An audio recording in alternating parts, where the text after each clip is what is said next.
नमस्ते दोस्तों, मैं हूं एएलपी राजू महातो। एएलपी 2024 में जो वैकेंसी निकला था उस पर मैं सिलेक्टेड हुआ हूं। मैं अभी बिलासपुर जोन में ट्रेनिंग कर रहा हूं। चलिए आज का वीडियो जो है एएलपी का जो 2025 में एग्ज़ाम हुआ उसके CBT 1 के कट ऑफ के ऊपर तो क्या एक्सपेक्टेड कट ऑफ रहेगा। चलिए वीडियो शुरू करते हैं। सबसे पहले मैं आप लोगों को मेरा एएलपी CBT 1 का स्कोर कार्ड दिखा देता हूँ। देख पा रहे हैं आप लोग, जो सबसे पहले रजिस्ट्रेशन नंबर, रोल नंबर है वो मैं हाइड करके रखा हूँ। उसके बाद मेरा नाम है, डेट ऑफ बर्थ है, कौन सा जोन के लिए अप्लाई किया था बिलासपुर है। उसके बाद डेट ऑफ एग्ज़ाम है। उसके बाद है total number of question 75, total 75 marks का क्वेश्चन है। उसमें मैंने कितने अटैम्प्ट किया था, मैं किया था 56। उसके बाद उसके नीचे लिखा है टोटल वैलिड क्वेश्चन 72 बोले तो, और उसके नीचे लिखा है total number of question cancel और इग्नोर 3, मतलब 3 क्वेश्चन में गलत था उनके रेलवे की तरफ से, तो 3 को इनवैलिड घोषित किया गया। वो सब लोगों को मिल जाता है नंबर। बाकी वो 72 में आपको नंबर डिसाइड होगा आपको एक्चुअल कितना ठीक हुआ कि या गलत हुआ। तो उसमें देखिए मेरा number of question answer correctly उसमें लिखा है 52। मैं जो 56 अटैम्प्ट किया था उसमें मेरा 52 ठीक हुआ था। और number of question answer incorrectly उसमें मेरा 4 गलत हुआ था। और उसमें मेरा जो रो मार्क आया था वो 75 में मेरा रो मार्क आया था वो 50.66 था। और जो प्रो रेटेड मार्क है 75 में वो है 52.77। ये क्या हुआ था, वो जो क्वेश्चन इनवैलिड होता है ना उसकी वजह से प्रो रेटेड मार्क अलग दिखता है।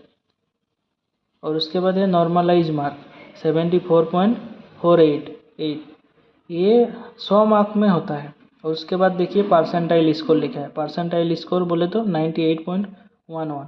इसमें क्या रहता है कि उस शिफ्ट में आप कितने लोग एग्ज़ाम दिए हैं उसमें से आपका क्या मतलब ये है, आपके नीचे में कितने लोग हैं तो देखिए नीचे में दिया जाता है। तो उसमें देखिए नंबर ऑफ कैंडिडेट लिखा है, उस दिन के शिफ्ट में कितने लोग आए थे। तो उसमें टोटल वो नीचे वाला जो लिखा हुआ है total number of candidate appear in the shift 18,175।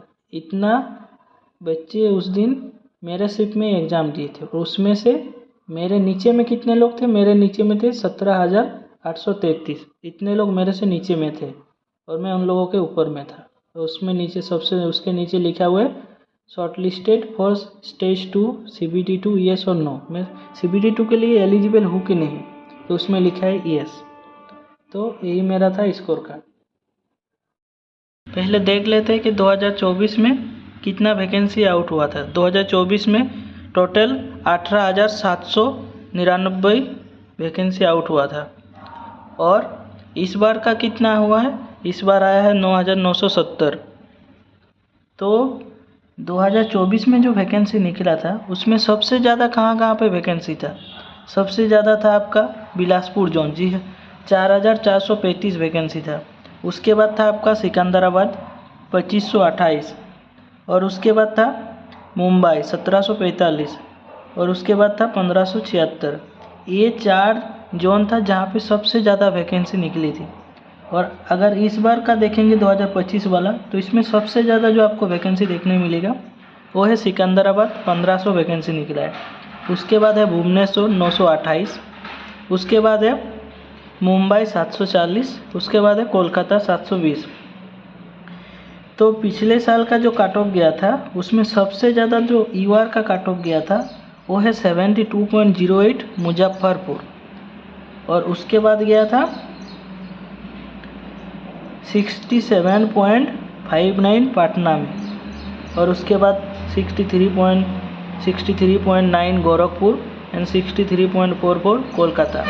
तो सबसे ज़्यादा जो मुजफ्फरपुर में गया था कट ऑफ UR का वो 72.808 गया था, क्योंकि उस पर सबसे कम वैकेंसी था, ओनली 38 वैकेंसी था। तो इस हिसाब से उसका कट ऑफ सबसे ज़्यादा गया था।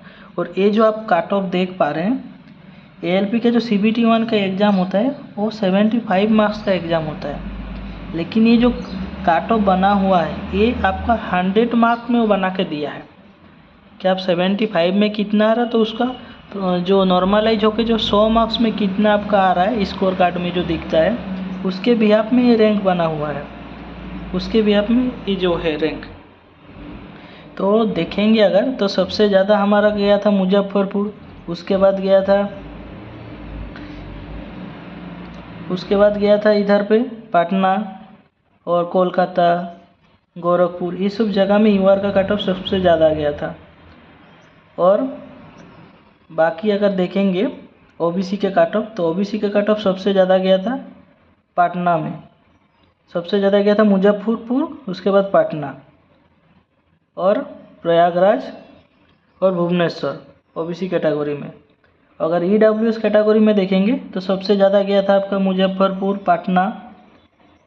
और एससी कैटेगरी में अगर देखेंगे तो सबसे ज़्यादा गया था आपका कोलकाता में, और उसके बाद गया था बेंगलोर, और उसके बाद गया था आपका भुवनेश्वर 42.46।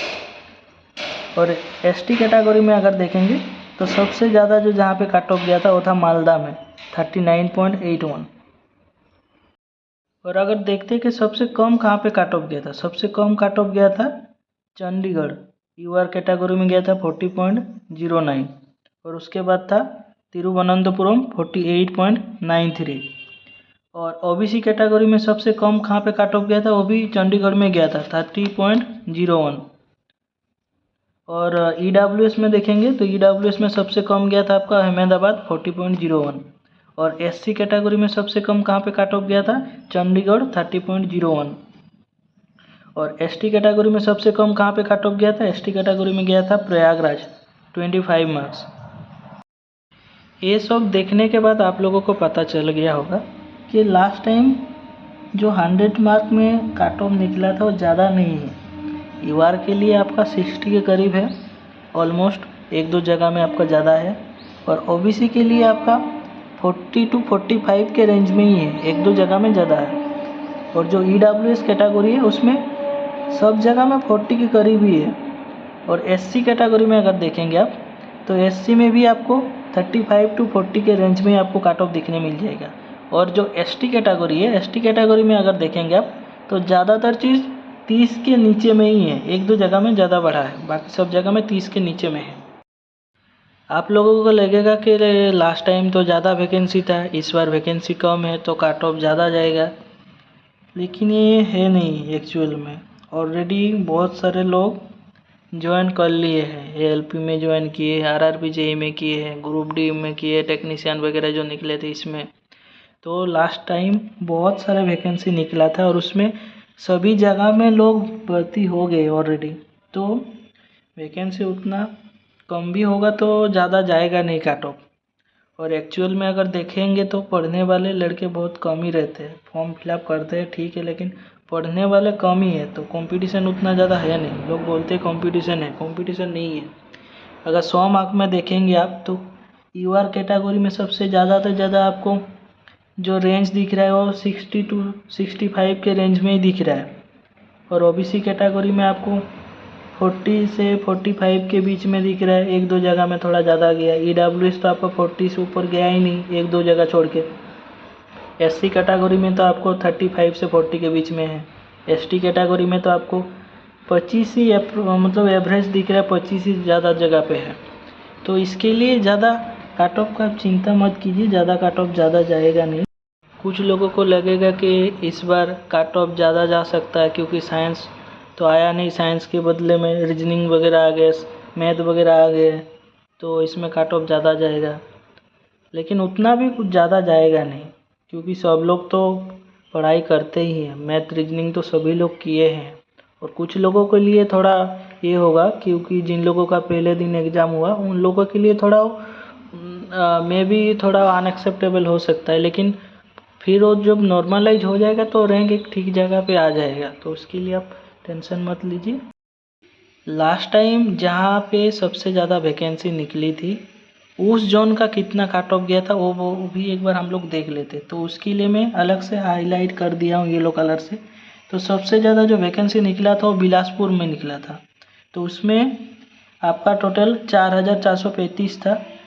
तो उसमें जो आपका कट ऑफ गया था यूआर में गया था 58.41, ओबीसी में 46.14, ईडब्ल्यूएस में 40, एनएससी में 40.68, NST में 30.39 और उसके बाद सिकंदराबाद में 2528 जो वैकेंसी निकला था उसकी अगेंस्ट में आपका UR में आया था 56.2, OBC में 43.81, EWS में 40.09, SC में 38.27, ST में 32.32। तो जहाँ पे सबसे ज़्यादा वैकेंसी थी उसमें भी बहुत कम भी नहीं गया है। ऐसा नहीं कि उधर सबसे ज़्यादा वैकेंसी तो उसमें कट ऑफ कम जाएगा, क्योंकि उसमें सबसे ज़्यादा लोग अप्लाई भी किए हैं। तो देखेंगे तो रेंज अप्रोक्सीमेट सेम ही है, एक जगह में ही है, ज़्यादा ऊपर नीचे है नहीं। तो इस बार का जो वैकेंसी है, इस बार जो सबसे ज़्यादा आपको वैकेंसी देखने मिला है वो भुवनेश्वर है, सिकंदराबाद है, मुंबई है। तो ये सब जगह में लोग ज़्यादा अप्लाई किए होंगे, तो उधर का फिर कट ऑफ भी थोड़ा बहुत वेरी करेगा, लेकिन बहुत ज़्यादा नहीं रहेगा।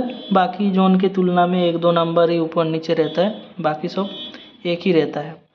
और ये जो जैसे आपका भुवनेश्वर है, कोलकाता है, रांची वगैरह, इसमें ज़्यादातर आपको दिखने को मिलेगा आपको कट ऑफ थोड़ा बहुत, क्योंकि इसमें सब बिहार वगैरह यूपी सब लोग उधर जाके चले जाते हैं, तो उसकी वजह से थोड़ा कट ऑफ उधर हाई रहता है। और पास होता है तो उन लोगों के लिए तो वो लोग उस जोन को प्रीफर करते हैं। देखने के बाद पता चल गया होगा आप लोगों को भी कि कट ऑफ बहुत ज़्यादा गया नहीं और बहुत ज़्यादा वेरी भी नहीं किया है। 1-2 जगह पे जहाँ पे आपका वैकेंसी कम थे उधर पे वैकेंसी कम नहीं, इसकी वजह से कट ऑफ ज़्यादा गया है, और बाकी सब जगह एक रेंज पे ही है। तो इसके हिसाब से लग रहा है कि इस बार का जो हमारा कट ऑफ जाने वाला है CBT 1 का, वो इसी रेंज में ही आएगा। वो 1-2 नंबर ऊपर नीचे हो सकता है। और फिर भी आप लोग पकड़ लीजिए कि जो UR का कट ऑफ है वो 55 के 60 के बीच में ही आएगा ज़्यादातर जोन का, 1-2 जोन में कम ज़्यादा हो सकता है। और OBC का जो है 45 से 50 के रेंज में आएगा। और जो EWS है वो 35 to 40 के रेंज में आएगा। और जो SC है वो आपका 40 के पास ही आएगा, 1-2 ऊपर नीचे होगा और सब जगह में नहीं रहेगा। और ST का जो है वो 25 से 28 के बीच मैक्सिमम आएगा। अभी सब जोन का तो एग्ज़ाम हो गया है, आंसर की भी 2-4 दिन में आ जाएगा। तो उसके बाद आप लोगों को पता चल जाएगा कि कितना गलत हुआ कितना सही हुआ है। और जिन लोगों को भी रॉ मार्क आपको 40 से 45 के रेंज में आ जाएगा, मैं UR के लिए बोल रहा हूँ, तो वो लोग आप CBT 2 के लिए रेडी हो सकते हैं। और जो बाकी लोगों के लिए 2-3 नंबर और कम करके, SC के लिए और ST के लिए 5-5 कम करके, बोले तो 35 to 40 के रेंज में अगर किसी का रॉ मार्क आ गया तो आप लोग CBT 2 के लिए प्रिपरेशन ले सकते हैं। जब तक रिजल्ट नहीं आता तब तक आप लोग कुछ तो प्रिपेयर करके रखेंगे। अगर रिजल्ट के भरोसे रहेंगे तो आप लोगों का टाइम थोड़ा कम पड़ जाएगा। तो इसके लिए रिजल्ट के भरोसे मत रहिए, रॉ मार्क जैसे ही आप लोगों को पता चल जाएगा आप लोग नेक्स्ट स्टेप के लिए प्रिपरेशन स्टार्ट कर दीजिए। मैं दूसरा एक वीडियो भी लेके आने वाला हूँ जल्द में, उसमें कैसे मैंने प्रिपरेशन लिया था और उसको कैसे कवर किया, उसमें कैसे मैंने उसमें भी क्वालिफाई कर लिया, उसका मैं अलग से एक वीडियो बना के आपको दिखाने वाला हूँ। वीडियो अगर आप लोगों को अच्छा लगा, इन्फॉर्मेशन आप लोगों को मिला है, तो आप लोग वीडियो को लाइक कीजिए, शेयर कीजिए, चैनल को सब्सक्राइब कीजिए। इसके बाद मैं ऐसे ही इन्फॉर्मेटिव वीडियो और लाता रहूँगा। और मेरा जो ALP में इधर मैं जो सीख रहा हूँ इस सब के ऊपर भी मैं वीडियो लेके आऊँगा। जो ट्रेनिंग सेंटर में पढ़ाया जाता है या जो हमें सीखने को मिलेगा, कैसा लाइफस्टाइल है, क्या है और कैसे इधर सब कुछ चलता है, तो उसके ऊपर भी धीरे धीरे मैं वीडियो लेते आऊँगा। और आप लोगों का और भी कुछ डाउट है तो आप कमेंट सेक्शन में कमेंट कर सकते हैं, और कुछ रहा तो बात कर सकते हैं। मैं आपको मेरा इंस्टा ID वगैरह उसमें पिन कर दूँगा। नमस्कार।